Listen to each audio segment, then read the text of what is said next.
Hello दोस्तों, welcome to my channel AK kitchen. तो आज मैं आप लोगों को दिखाऊंगी छत्तू या सत्तू के पराठे।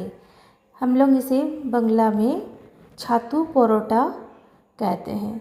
तो पहले हमने आटा ले लिया है, सूखी आटा थोड़ा सा हमने निकाल लिया अलग से, और नमक कस्तूरी मेथी के साथ पानी दे के अच्छी तरह से इसे हम मिक्स कर लेंगे। एक डो बना लेंगे, इस तरह से नरम डो बनाएंगे, ज़्यादा सख्त नहीं बनाएंगे।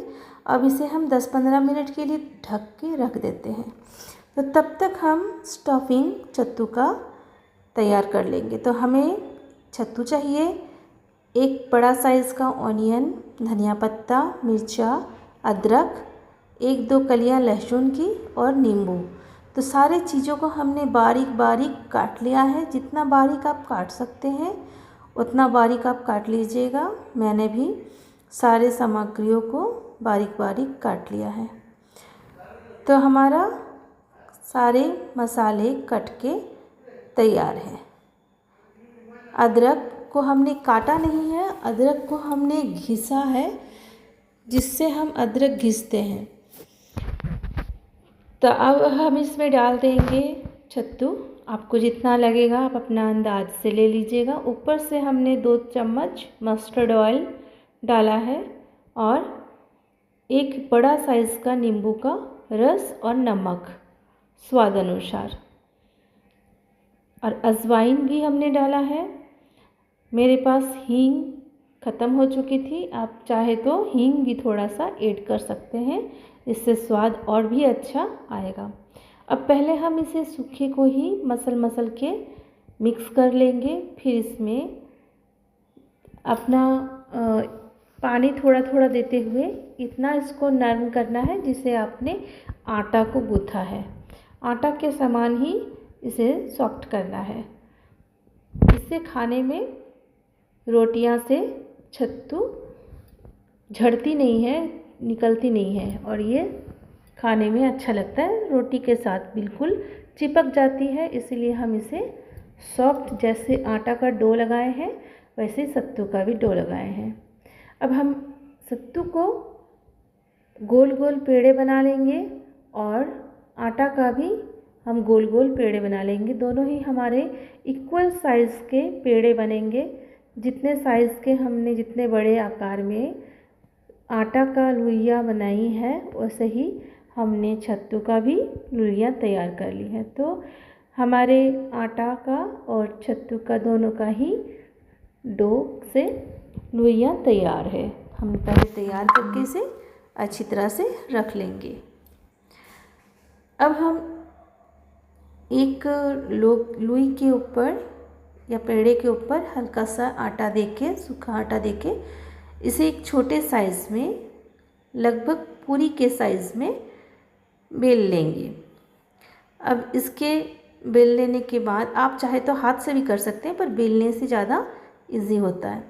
अब इसके ऊपर हम एक सत्तू का स्टफिंग भरेंगे, और इसके मुंह को पोटली की तरह बंद करके नीचे से दबा देंगे। ऊपर से हम सूखा आटा और थोड़ा सा डाल के दोनों तरफ अच्छे से लगा देंगे, और फिर इसे हम बेल लेंगे। तो आप ज़्यादा मोटा मत कीजिएगा, पतला पतला ही बेलिएगा। मैं तब तक बेल रही हूँ जब तक इसके अंदर का सत्तू, धनिया पत्ता, प्याज, ये सब पारदर्शी हल्का हल्का जब तक दिख ना रहा है। ऐसा भी ज़ोर से नहीं करना है कि फट जाए, इसे हल्के हाथों से ही आप बड़ा करते रहिए। मेरी जितनी बड़ी रोटी होती है उससे थोड़ी सी बड़ी हुई है, क्योंकि अंदर सत्तू है। अब हमने इसे बेल लिया है। मैं आपको एक और बेल के दिखाती हूँ कि इसको कैसे करते हैं। ऐसे पहले एक लोइया ले लेंगे, आटा दे देंगे, और इसे पूरी के साइज़ में छोटा सा बेल लेंगे। अब इसके अंदर स्टफिंग भरेंगे, और फिर इसे पोटली की तरह मोड़ लेंगे। मोड़ने के बाद इसे नीचे की तरफ से दबा के, रोल करके दबा देंगे चकली पे। ऊपर से सूखा आटा डाल के इसे हम हल्के हाथों से धीरे धीरे बेल लेंगे। हमारा आटा भी नरम है और सत्तू भी नरम है, दोनों में कोई भी कड़क नहीं साने हैं, इसीलिए ये बहुत ही आराम से इजी से बेल के बड़ी हो रही है और फट भी नहीं रही है। तो इसमें थोड़ा हमने आटा दे दे के से बेल लिया है। तो दो हमने आपको बेल के दिखाया और दोनों को ही हम आपको सेक के दिखाएंगे, दो अलग अलग तरह से। तो तवा हमारा गर्म हो चुका है। एक छोटी सी आटा का टुकड़ा हमने दे के रखा था, अब इसे हम गिरा देंगे। अब इसके ऊपर हम एक पराठा डाल देंगे। तो आँच को तेज़ ही रखेंगे शुरू में, जब ये ज़्यादा गर्म हो जाएगी तो हम इसे थोड़ा कम भी कर सकते हैं, मीडियम आँच कर सकते हैं। अब हम इसे पलट देंगे। तो हमारे ये रोटी सिक रहे हैं। हमें इतना भी जल्दी जल्दी मतलब नहीं सेकना है, मीडियम आंच पर धीमी धीमी इसको सेकना है, इससे ये खाने में और भी स्वादिष्ट होती है। तो इस तरह से हम इसे दबा दबा के दोनों तरफ से अच्छे से सेक लेंगे। इस तरह से हमने इसे दबाते हुए सेका है। तेज़ आंच पर ये जल जाएगी और कच्चा रहेगी। हमें ऐसा सेकना है कि अंदर तक सत्तू भी सीख जाए, क्योंकि हमने सत्तू को भुना नहीं है, कच्चा ही लिया है।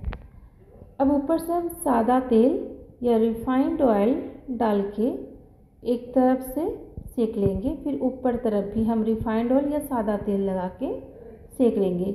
इसे आप घी में मत सेकिएगा, क्योंकि घी से उतना अच्छा नहीं लगेगा। आप चाहे तो सेक भी सकते हैं, परंतु मुझे सबसे ज़्यादा स्वाद इसमें मस्टर्ड ऑयल से लगता है, क्योंकि सत्तू के साथ मस्टर्ड ऑयल का कॉम्बिनेशन और भी अच्छा लगता है।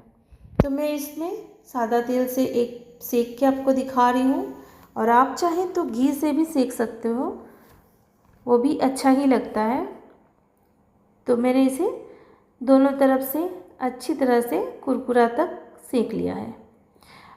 अब जैसे ये सीख गई, हम दूसरा तवे पर डाल देंगे। अब इस रोटी को भी हम अच्छे तरह से दोनों तरफ पका लेंगे। तो जैसे ये दोनों तरफ आराम से सीख जाए, तेज़ आंच पर हमें नहीं सेकना है, और इसे हम सादा तेल से नहीं बल्कि मस्टर्ड ऑयल से सेकेंगे। तो इसमें फ़र्क यही होता है दोस्तों कि मस्टर्ड ऑयल से इसका स्वाद में थोड़ा सा फ़र्क आता है और इसका कलर में भी थोड़ा सा फ़र्क आता है, आप देख लीजिए खुद। तो मुझे पर्सनली सरसों तेल से ज़्यादा स्वाद लगता है। आप घी से भी बना सकते हैं, सादा तेल से भी बना सकते हैं, और सरसों तेल से भी, यह आपकी पसंद के ऊपर डिपेंड करता है। तो अच्छी तरह से मैंने दोनों तरफ रोटी को मीडियम आंच पर सेक लिया है। अब मस्टर्ड ऑयल ऊपर से दूंगी। मैं और किसी पराठे में नहीं, सिर्फ सत्तू के पराठे में ही सरसों तेल का इस्तेमाल करती हूँ, क्योंकि सत्तू के पराठे में सरसों तेल मुझे ज़्यादा पसंद आता है। तो अब हमने इसे दोनों तरफ से तेल लगा दिया है और मीडियम आंच पर इसे सेकेंगे। मैंने बहुत कम तेल लगा करके ही इसे सेका है, बहुत ज़्यादा तेल नहीं दिया है, क्योंकि हमें ज़्यादा तेल खाना सेहत के लिए अच्छा नहीं है। तो हमने इसी तरह से इसको सेक लिया। दोनों तरफ से बहुत अच्छी तरह से सीख चुकी है।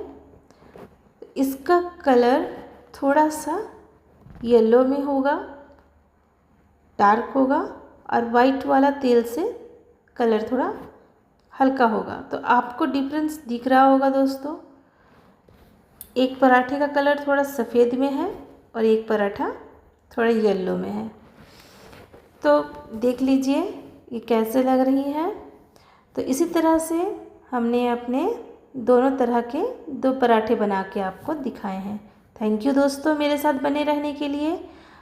इसे आप अचार के साथ एंजॉय कर सकते हैं। Thank you.